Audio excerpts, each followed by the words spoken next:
বিয়ের মণ্ডপে বসে থাকা কোণে হঠাৎ দাঁড়িয়ে উঠে বলল, আমি এই বিয়েটা করব, কিন্তু তার আগে একটা সত্যি সবাইকে জানাতে হবে।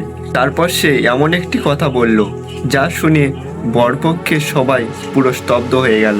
কারণ পূর্ণিমা জানতে পেরেছিল এই বিয়ের আড়ালে এমন একটি কল্পনা রয়েছে যা বিয়ের পর তার বাবাকে পুরো সর্বশান্ত করে দিতে পারে। কিন্তু পূর্ণিমা কি সিদ্ধান্ত নিয়েছিল যা শেষ পর্যন্ত তার বাবাকেই নয় বরং দুই পরিবারকেই বদলে দিয়েছিল। চলুন শুরু থেকে পুরো ঘটনাটি জানা যাক। বিয়ের আসর তখন জমজমাট, চারিদিকে আলো, ফুল আর অতিথিদের ভিড়। মঞ্চে বসে থাকা কোণে পূর্ণিমা আর বর হলো দেবরাজ। কিন্তু হঠাৎ বিয়ের ঠিক 3 মিনিট আগে পূর্ণিমা উঠে দাঁড়ালো। সবাই অবাক হয়ে তার দিকে তাকিয়ে রইল। তারপর ধীরে ধীরে বলল, আমি এই বিয়েটা করব, কিন্তু তার আগে একটা সত্যি সবাইকে জানাতেই হবে। কথা শুনে মুহূর্তের মধ্যে পুরো বিয়ে বাড়ি নিস্তব্ধ হয়ে গেল। দেবরাজের বাবা রেগে গিয়ে বললেন, এখন আবার কি কথা? এত মানুষকে ডেকে এনে নাটক শুরু করেছো নাকি? পূর্ণিমা শান্ত গলায় বলল, নাটক শুরু নয় কাকু, আজ একটা সত্যি কথা না বললে হয়তো এই বিয়ের পর দুটো পরিবারই শেষ হয়ে যাবে। কিন্তু পূর্ণিমা যে সত্যিটা জানতে পেরেছিল সেটা আপনি জানলেও অবাক হয়ে যাবেন। কারণ বিয়ের কয়েক ঘন্টা আগেও সে জানতো না তার নিজের বাবার কষ্টের টাকা দিয়ে এমন একটি ঋণ শোধ করার কল্পনা করা হয়েছে যার কথা তার বাবা পর্যন্তও জানেন না। কয়েক ঘন্টা আগে সবকিছু স্বাভাবিক ছিল। পূর্ণিমা ছিল মধ্যবিত্ত ঘরের মেয়ে। তার বাবা শান্তনুবাবু অনেক কষ্ট করে মেয়েকে বড় করেছিলেন। অন্যদিকে দেবরাজ ছিল শহরের এক প্রতিষ্ঠিত ব্যবসায়ীর ছেলে। দুই পরিবারের সম্মতিতে বিয়ে ঠিক হয়েছিল। কিন্তু বিয়ের আগের রাতে পূর্ণিমা হঠাৎ জানতে পারে দেবরাজের বাবা একটি বড় ঋণের মধ্যে পড়েছেন। ব্যবসায় প্রচুর লোকসান হয়েছে, ব্যাংক থেকে ঋণের চাপ, বাজারের দেনা, সব মিলিয়ে প্রায় পরিবারটি সর্বশান্ত হওয়ার পথে। আর সেই কারণেই বিয়ের পর পূর্ণিমার বাবার কাছ থেকে মোটা অঙ্কের টাকা নেওয়ার পরিকল্পনা করেছিল দেবরাজের পরিবার।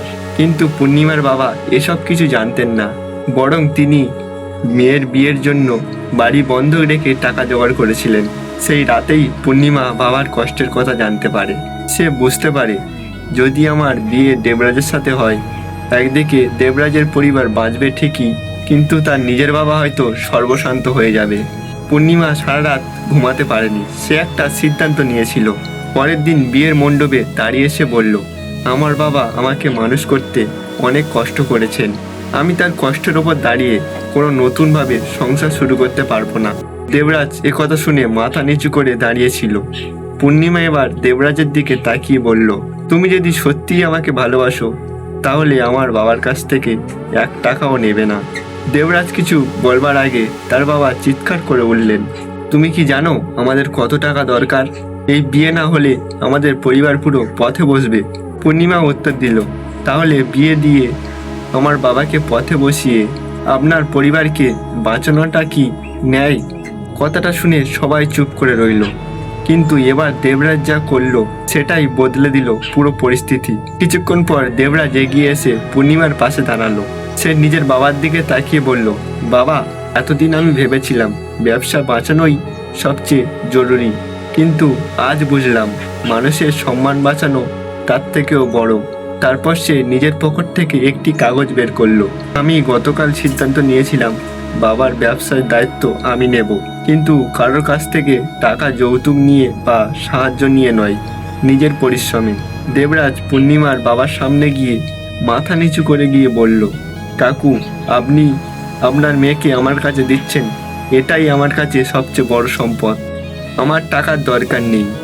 পূর্ণিমা কথা শুনে তার চোখে জল চলে এলো। কিন্তু গল্প এখানেই শেষ হয়নি। দেবরাজের বাবা ধীরে ধীরে পূর্ণিমার কাছে এসে দাঁড়ালেন। কিছুক্ষণ চুপ করে থেকে সে বলল, আজ তুমি আমার চোখ খুলে দিয়েছো মা। আমি ছেলের বিয়েকে ব্যবসা বানিয়ে ফেলেছিলাম। তোমার মতো মেয়ে আমার ঘরে আসার যোগ্য কিনা জানি না, কিন্তু আজ থেকে তুমি আমার মেয়ে। সেদিন বিয়েটা হয়েছিল, কিন্তু কোনো যৌতুক ছাড়াই। কয়েক মাস পর দেবরাজ আর পূর্ণিমা মিলে নতুন করে ব্যবসা শুরু করলো। পূর্ণিমার বাবাও নিজের অভিজ্ঞতা দিয়ে তাদের সাহায্য করলো। এক সময় যে ব্যবসা বন্ধ হয়ে যাওয়ার পথে ছিল, সেই ব্যবসা কয়েক বছরের মধ্যে দুই পরিবারের প্রধান আয়ের উৎস হয়ে উঠল। আর পূর্ণিমার সেই একটি সিদ্ধান্ত, যে সিদ্ধান্ত মনে হয়েছিল বিয়েটা ভেঙে দেবে, সেটাই শেষ পর্যন্ত দুই পরিবারকে নতুন করে গড়ে দিল। কারণ সম্পর্ক টাকার ওপর দাঁড়িয়ে তৈরি হয় না, সম্পর্ক তৈরি হয় বিশ্বাস, সম্মান আর সঠিক সিদ্ধান্তের ওপর। আর কখনো কখনো একজন মানুষের সাহসী সিদ্ধান্ত শুধু একটি জীবন নয়, গোটা পরিবারের ভবিষ্যৎ বদলে দিতে পারে। আপনার কি মনে হয়, পূর্ণিমা কি সঠিক সিদ্ধান্ত নিয়েছে? কমেন্টে অবশ্যই জানাবেন। আর এমন গল্প যেখানে শেষ মুহূর্তেই এমন সিদ্ধান্ত পুরো জীবনই বদলে দেয়, সেগুলো শুনতে অবশ্যই চ্যানেলের সঙ্গে থাকুন, কারণ পরের গল্পটা হয়তো আপনাকেও আরও বেশি ভাবাবে। গল্প এখানেই সমাপ্তি।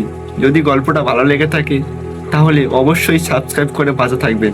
তো দেখা হবে নেক্সট ভিডিওতে। সবাই ভালো থাকে বন্ধুরা, টাটা, গুড বাই, সবাই ভালো থেকো।